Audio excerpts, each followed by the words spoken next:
Débat et controverse sur BFM Business. Nicolas Dose accueille les experts. Bonjour et bienvenue à l'actualité économique du jour. On va commencer par un chiffre publié par l'INSEE il y a quelques minutes. La révision de la croissance du premier trimestre. L'INSEE, dans son chiffre initial, annonçait plus 0,4, c'est moins 0,1. Donc un écart de 0,5 et avec le quatrième trimestre qui était déjà en négatif, techniquement, ça veut dire que nous sommes en récession. J'ai bien dit techniquement. Cette nouvelle façon de l'INSEE de regarder le système de redistribution français. On sait qu'on a un système de redistribution avec des transferts sociaux qui réduit considérablement les inégalités. Eh bien, l'INSEE a ajouté une pierre à l'édifice pour analyser ce système et arrive à la conclusion qu'il est encore plus puissant et plus redistributif qu'on ne le pensait. Donc évidemment, ils regardent les transferts monétaires classiques que nous connaissons, ce qu'on appelle les transferts sociaux, mais ils ajoutent ce qu'ils appellent les transferts sociaux en nature. Tout ce qu'apportent les services publics et les chiffres publiés par l'INSEE sont assez édifiants. On dira peut-être un mot quand même de cette décision des États américains, tous républicains, de mettre fin aux aides exceptionnelles versées actuellement aux chômeurs aux États-Unis, considérant que ça les amène à des niveaux justement de rémunération par les transferts sociaux qui les découragent ou en tout cas qui ne les incitent pas à retrouver un emploi. Mathieu Plane, bonjour. Bonjour Nicolas. Directeur adjoint du département analyse et prévision de l'OFCE, Rafik Smati, bonjour. Bonjour. Vous êtes chef d'entreprise dans le digital. Vous avez créé Ouprint notamment et Dromadaire. Et puis Stéphane Van Nuffel, bonjour. Bonjour Nicolas. Co-fondateur de netinvestissement.fr et créateur du blog je suis libéral.fr. Je vous poserai une petite question en fin d'émission sur le million de transactions immobilières là, qui a été franchi pour la première fois. Comme quoi ça reste quand même un sacré placement. Je vous fais réagir Mathieu à ce chiffre. Plus 0,4, finalement c'est moins 0,1 au premier trimestre. Ça nous fait techniquement une récession. Est-ce qu'il faut trembler? Est-ce qu'il faut s'inquiéter ou pas? Comment vous regardez le chiffre INSEE de ce matin-là? Trembler, je crois pas. Il faut savoir enfin, pas pour vous, hein, mais de quoi on parle. C'est-à-dire que les chiffres de l'INSEE qui sont donnés sont des chiffres provisoires en réalité. Oui, oui. Hein, c'est-à-dire que c'est sur une information provisoire. On a eu un choc qui était inédit. Forcément, la statistique est quand même assez perturbée. Il faut s'attendre à avoir des révisions. Alors, la révision n'est pas dans le bon sens, et donc ça, c'est vrai que c'est un peu inquiétant, mais on est à un demi-point de PIB près. Alors, en temps normal, on se dirait, oui, c'est inquiétant. Là, aujourd'hui, regardez, hein, quand l'INSEE fait des prévisions, ils mettent même plus de chiffres après la virgule. Ils prévoyaient 0, et on est dans le 0. Donc, c'est pour vous dire que, voilà, ça risque d'être révisé. Sur la nouvelle un peu meilleure que prévu, c'est la révision des comptes sur l'année 2020. En fait, les comptes annuels sont sortis et on avait moins 8,2 de récession. Finalement, c'est moins 7,9.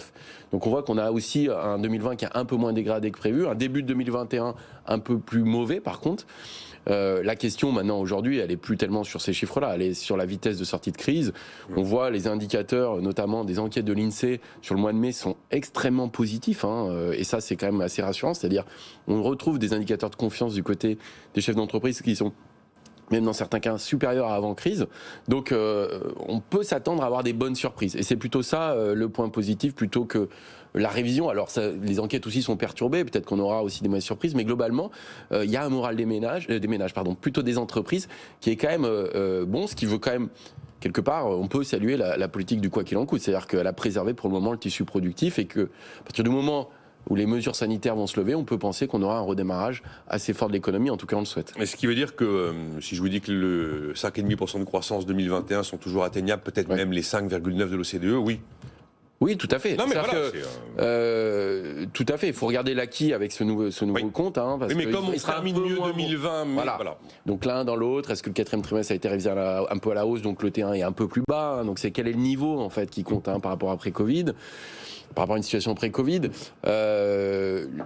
On avait moi je trouve qu'effectivement on était sur une prévision à 5%, le 5% est désormais presque une fourchette un peu basse, moi je pense, c'est-à-dire que... Je pense aussi, oui. Une fois de plus, ces indicateurs-là nous ont surpris à la hausse. Ils nous surprennent à la hausse. Alors maintenant, il va falloir qu'on les regarde bien précisément. Mais on peut avoir un phénomène dès qu'on va déconfiner, dès qu'on va retrouver une situation normale, avec l'épargne accumulée, avec des faillites qui sont aujourd'hui limitées, peut-être un engouement assez fort, hein, du côté de la consommation qui pourrait tirer l'activité. Et tout ça dans une reprise très forte du commerce mondial. Donc c'est quand même assez important. Hein. Un autre chiffre où je voudrais avoir votre avis, c'est sur l'inflation. L'INSEE publie ce matin une inflation en rythme annuel à 1,8%, harmonisée IPCH, c'est-à-dire harmonisée au sens d'Eurostat. Comment vous le regardez, le chiffre? Est-ce qu'on regarde cette inflation? Il y a un débat entre économistes pour savoir si on est sur un phénomène ponctuel, si on est sur un phénomène durable, si on va avoir la boucle prix-salaire. Voilà, enfin, bon, c'est par cœur le sujet. Non, bien sûr qu'on le regarde. On le regarde, alors qu'on le regardait plus tellement, j'allais dire.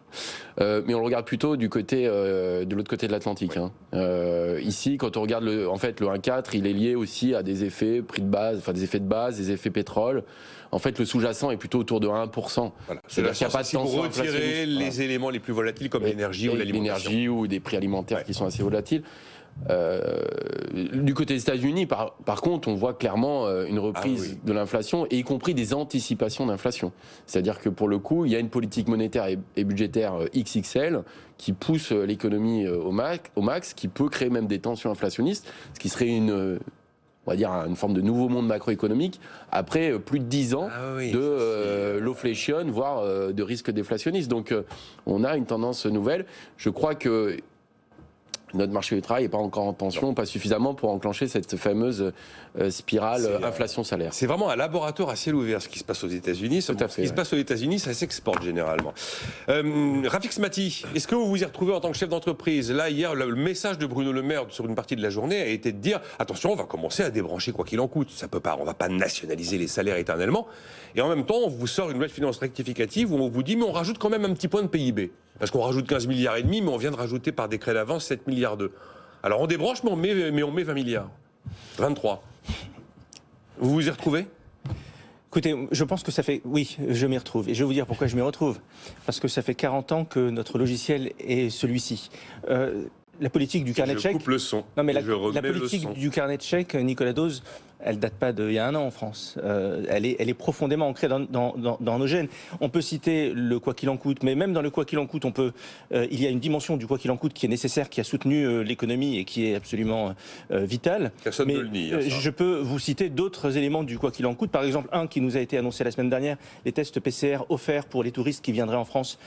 La France serait le seul pays du monde à le faire. Alors on vend ça en disant que c'est pour soutenir le tourisme, sauf que si aucun autre pays le fait, je vois pas en quoi ça soutient particulièrement le tourisme chez nous. Ça précisément, typiquement, c'est le mauvais quoi qu'il en coûte. Les tests PCR de convenance, c'est le mauvais quoi qu'il en coûte. Et on peut aller plus loin. Regardez les annonces qui ont été faites cette semaine, par exemple par le ministre de l'Éducation nationale qui promet 700 millions d'euros d'augmentation de salaire. Pour moi, on est dans le quoi qu'il en coûte. Tout ça procède exactement de la même logique.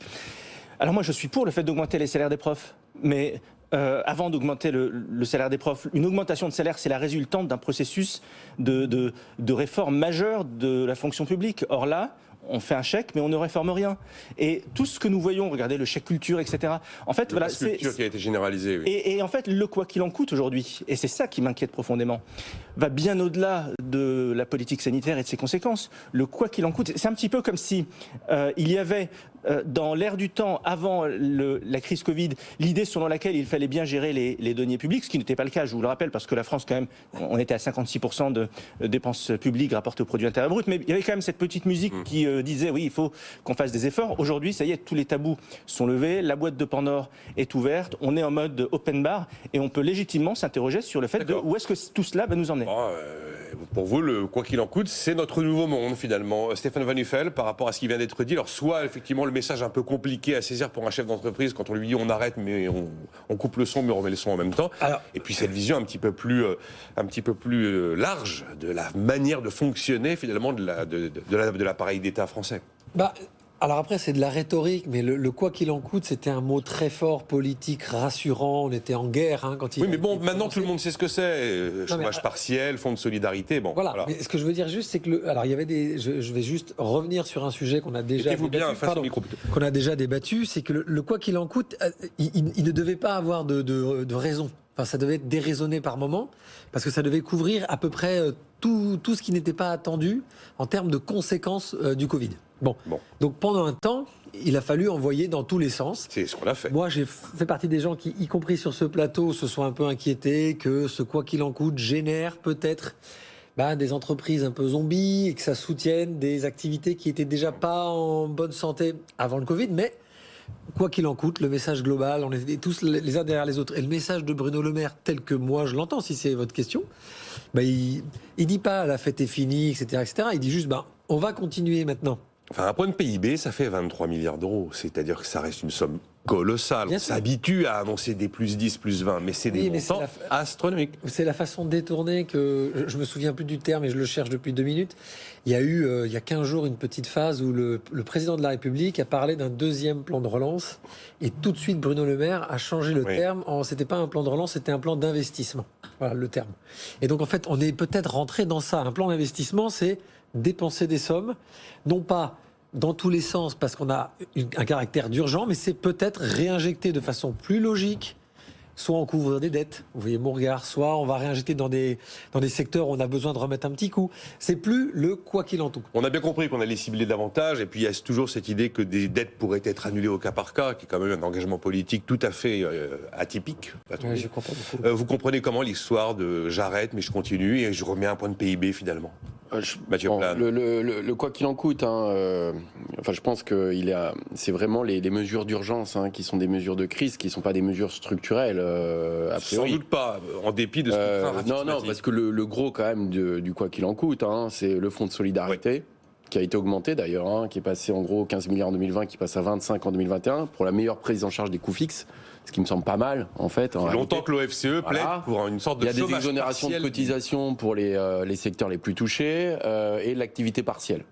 Donc c'est quand même aussi pour maintenir le tissu productif. Moi je trouve que c'est ça qui est quand même assez intéressant. Quand vous regardez les transferts aux ménages, ils sont très, très faibles. En fait, il y a une aide, un renforcement de l'aide de rentrée scolaire, mais c'est à peu près tout. Donc en fait, on a quand même un ciblage plutôt pour préserver le tissu productif et l'emploi. Contrairement aux États-Unis qui n'ont pas du tout ciblé. Ils ont envoyé des chèques aux ménages, que ce soit au chômage ou pas. Donc, et jusqu'à des niveaux de revenus importants. C'était plus de $5 000 par mois de revenus. Donc. Tout à fait. Et c'est vrai que la grande délicatesse de tout ça, c'est de débrancher ça. C'est-à-dire à quel moment vous diminuez ces aides, que vous recréez des incitations pour effectivement pas s'habituer non plus à vivre dans un monde où vous allez être subventionné alors que l'activité repart. Donc c'est là où il y a un calendrier graphique quand même. Oui, il y a il y a un calendrier du coup qui est là-dessus. Je pense que en fait, ce qu'il faut avoir en tête, c'est que le gouvernement est extrêmement inquiet sur la sortie de crise et le bilan de cette crise, parce qu'elle est quand même hors norme, elle est XXL, et c'est vrai que pour le moment, on a finalement vu assez peu de conséquences. Donc, en fait, on ne connaît pas réellement la situation des entreprises les plus touchées. Mais notamment, il y a les prêts. Alors, juste, je finis là-dessus, c'est qu'il y a les prêts garantis par l'État et le report d'échéances fiscales. On est à 165 milliards, essentiellement des TPE, PME. Avec PGE et report, 165 milliards. Aujourd'hui, on a 165 milliards. Donc, c'est énorme. C'est énorme. En plus de la dette publique qui a augmenté, donc on a 165 qui sont concentrés essentiellement sur des TPE, PME et essentiellement sur 25% du PIB. C'est-à-dire, en gros, les secteurs de la restauration, du commerce, des services aux ménages. Voilà. Donc, la question, c'est quelle va être une fois que la situation va se normaliser, quelle est la capacité de ces entreprises à faire face à ces remboursements-là et en plus à devoir peut-être potentiellement investir. Et donc la question des faillites va être tout de suite là. Enfin, c'est-à-dire tant que vous êtes dans l'urgence, que vous mettez l'économie sous cloche, ça passe. Une fois que vous enlevez la cloche, là vous commencez à voir qui va bien ou qui va pas bien. Et donc là vous dites jusqu'où je vais pour sauver une partie de mes boîtes. Il y a quelque chose qui, à mon avis, est le nœud du problème. Si on devait employer une métaphore, je dirais que le quoi qu'il en coûte, le bon quoi qu'il en coûte, c'est quoi ? C'est le médicament. Il y a une grosse crise, il y a un médicament. Le médicament, c'est le quoi qu'il en coûte. Ce que je crains aujourd'hui, quand je dis je crains, c'est un euphémisme. Ce que je vois en réalité, c'est que ce médicament est en train de se transformer en une drogue dure. C'est-à-dire qu'on est en train de se shooter à ce quoi qu'il en coûte. C'est que ce qui était auparavant, quand vous aviez un gouvernement qui sortait une ligne de 100 millions ou de 200 millions, on disait c'est beaucoup. Aujourd'hui, il sort 10 milliards, on dit c'est normal. Vous voyez, c'est le changement de repère majeur dans lequel nous sommes. On a un peu perdu la notion des chiffres. Et faut reconnaître que... Et alors, oui, mais en effet, sauf que il faut avoir l'honnêteté de dire que tout cela, nous allons devoir le payer d'une façon ou d'une autre un jour. Et en particulier nos enfants. Il y a de l'accoutumance. Vous avez qu'à voir ce qui se passe du côté des intermittents du spectacle qui ont obtenu un peu plus qu'une année blanche, où donc on n'exige pas un nombre d'heures particulier pour avoir accès aux indemnités particulières des intermittents du spectacle. 100 théâtres sont occupés parce qu'ils veulent une nouvelle année blanche. Et là, ça ressemble un petit peu plus à une drogue dure qu'un médicament. Oui, Mathieu. Pardon, juste pour les chiffres, c'est important parce que c'est vrai qu'on est habitué à des chiffres Comme ça, et d'ailleurs, cette histoire d'argent magique, à mon avis, va être politiquement assez difficile à gérer parce que, ça, j'en suis certain. Effectivement, quand on voit les efforts qu'on demandait à faire sur les retraites, etc., pour 12 milliards à l'horizon de 10 ans, là, on voit que c'est des dizaines, centaines de milliards qui sont tombés très vite et qui ont été mobilisés. Et les populistes vont se régaler d'ailleurs. Alors, sacré boulot de pédagogie. Il y aura un boulot de pédagogie quand on va dire il va falloir quand même réduire les déficits. Donc ça, là-dessus, je suis d'accord. Sur le quoi qu'il en coûte, il n'est pas français, il est mondial. Il est mondial, c'est ce qui est intéressant. Nous, on a fait une étude à l'OFCE. On a montré que dans les mesures urgence plus relance, sur 2020 à 2022, donc sur les 3 ans, ce qui est prévu et voté, en gros, c'est 8 points de PIB. Donc c'est considérable. Hein.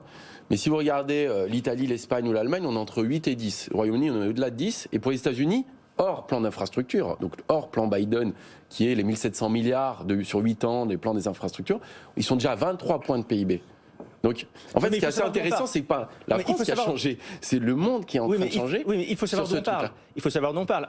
Il faut quand même rappeler, par exemple, qu'en 2019, qui est l'année pré-Covid, la France a généré elle seule les 2/3 des déficits de la zone euro. Il faut quand même rappeler que 2019, qui est l'année pré-Covid, la France est le seul pays d'Europe, ou peut-être l'un des deux, qui avait un déficit primaire. Alors que tous les autres, et y compris les anciens mauvais élèves de type Grèce, etc., étaient en excédent primaire. C'est de là dont on part aujourd'hui. Et donc on est en train d'ajouter un quoi qu'il en coûte, un super quoi qu'il en coûte, une drogue dure, sur quelque chose qui était scabreux à la base. Et c'est ça que nous allons payer très cher demain. Pour le moment, les taux d'intérêt restent très bas. Hein, donc, d'abord, il y a... Stéphane Van Nuffel, oui. Tant qu'on peut finir... Non, mais cette image du médicament qui devient une drogue dure, effectivement, c'est très parlant. Oui, mais là, c'est un cas particulier. Quoi ? Qu'est-ce qui est particulier ? Autant, moi, je vais faire partie un peu comme Rafik, c'est pas parce qu'on est chef d'entreprise, c'est que moi, mon côté libéral va toujours se dire qu'à un moment donné, dès qu'en France, on met quelque chose, je prends les prélèvements sociaux, par exemple, ça reste, ça devait être temporaire, ça reste, etc. Comment ça, les prélèvements sociaux devaient être temporaires ? Bah si, je sais plus, je crois que c'est la CSG ou la RDS. CRDS, oui, c'est vrai. Devait rester, la CRDS devait éponger la dette sociale et disparaître. Sa durée de vie a été prolongée au moins 2 ou 3 fois. Je donne cet exemple-là parce qu'on pourrait le rapprocher à un moment donné de cette idée que ce quoi qu'il en coûte, donnerait des mauvaises habitudes aux Français. Ils les ont déjà, ça je partage votre avis. En revanche, on est dans un environnement où objectivement, là, il n'y avait pas d'autre choix. Voilà. Et même aux États-Unis, les termes précis, parce que moi ça m'a beaucoup intéressé, des plans, il y en a eu un qui c'était le plan de relance, et il y en a un autre, c'est le plan d'infrastructure. Et le quoi qu'il en coûte, franchement, Rafik, moi j'ai été très critique, et puis je me suis penché dessus, parce que je me suis pris un tir par un co-débatteur sur un autre plateau, et je suis allé voir un peu, et dans ces énormes sommes, dont certaines ont été complètement envoyées, un peu, c'est pas de la gabegie, mais pour soutenir des trucs, pour éviter une crise sociale, interne, humanitaire, que les gens hurlent, descendent dans la rue, parce qu'il y avait déjà le confinement, etc. Il y a quand même eu déjà des choses qui ont été un peu drivées. Oui, mais Stéphane, c'est pas ce que j'ai dit. Ah non, mais... Le quoi qu'il en coûte qui a permis à l'économie de résister pendant la période de crise et qui a permis aux entreprises de tenir, à certaines d'entre elles grâce au PGE, de moderniser leur outil de production, ça c'est le bon quoi qu'il en coûte. Mais j'alerte contre un syndrome qui est un syndrome français, hélas, que l'on voit depuis 40 ans de surétatisation, qui fait que ce qui est censé être un médicament, un bon médicament, est en train de se transformer en une drogue dure. On ne peut pas tenir avec des points de PIB tous les 6 mois rajoutés par loi de finances rectificative. On sera obligé. Il faut un sevrage à un moment donné. Les montants sont beaucoup trop importants pour qu'on puisse imaginer. Et le sevrage. Même si les taux sont très bas. Il y a un auditeur qui s'appelle Best Blue, il m'écrit sur Twitter, et c'est pas totalement faux. On a dit beaucoup de bien du plan Biden et on dit beaucoup de mal de ce que fait la France. Et j'ai posé la question sur le plan Biden. Bon, j'ai pas que des Bidenolâtres, hein, mais Biden, bravo Biden. Et puis là, nous, on met un point de PIB et on trouve systématiquement des éléments à opposer. Je trouve assez exceptionnel la Bidenmania qui règne actuellement en France et notamment à gauche de l'échiquier. Donc c'est pas votre cas. Ah mais pas du tout. On est quand même en train de parler d'un pays qui a 20% de prélèvements obligatoires en moins par rapport à nous, les États-Unis. Oui, c'est vrai que ceux qui voudraient faire du Biden en France, en fait, on baisserait les impôts. Non mais voilà, on est en train de parler d'un pays où il y a objectivement des problèmes d'inégalité sociale. Alors que beaucoup plus forte que chez nous. On en parlera peut-être tout à l'heure. Donc la situation n'est pas comparable. Les États-Unis, inversement, ont un gros problème d'infrastructure, ce qui est moins le cas chez nous. Nous, on a un gros problème de démographie, on a un gros problème d'innovation. Donc c'est évidemment pas du tout comparable. Donc moi j'ai envie de vous dire, mais Biden, faisons du Biden en France et on va désétatiser le pays comme on l'aura jamais fait. Et puis il faudrait injecter 23 points de PIB ou 30 points de PIB tout de suite, mais effectivement baisser très sensiblement la dépense publique si on faisait un copier-coller total de la mairie. Et c'est après on copie. Voilà. Et puis Nicolas, Stéphane Renu fait leur remarque une pause. Il faudrait qu'on ait 5 ans avec un président équivalent à Donald Trump, parce que les gens qui hurlent aujourd'hui aux États-Unis sur les potentielles hausses d'impôts sur les sociétés ou sur les 1% les plus riches, quelque part, on efface un truc qui avait été mis par le précédent président. Donc oui, je vais dans votre sens. La Biden mania, elle est aussi sur le fait que le mec prend des bonnes décisions, parce que son prédécesseur, franchement, n'avait pas forcément fait que des choses bien. On marque une pause. Oui ou non, est-ce que vous avez le moral ?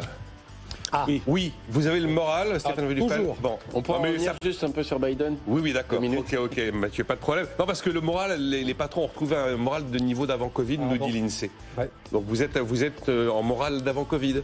Oui, et c'est important de le dire et de partager les raisons pour lesquelles nous avons le moral. Alors vous pourrez me dire pourquoi, parce que c'est facile de dire oui, ça fait sympa. Vous reviendrez sur la Biden mania. Et puis alors quand même cette étonnant regard de l'INSEE sur notre système de redistribution qui est encore plus puissant qu'on ne le pensait si on y intègre tout ce qui est non monétaire. En fait, à tout de suite.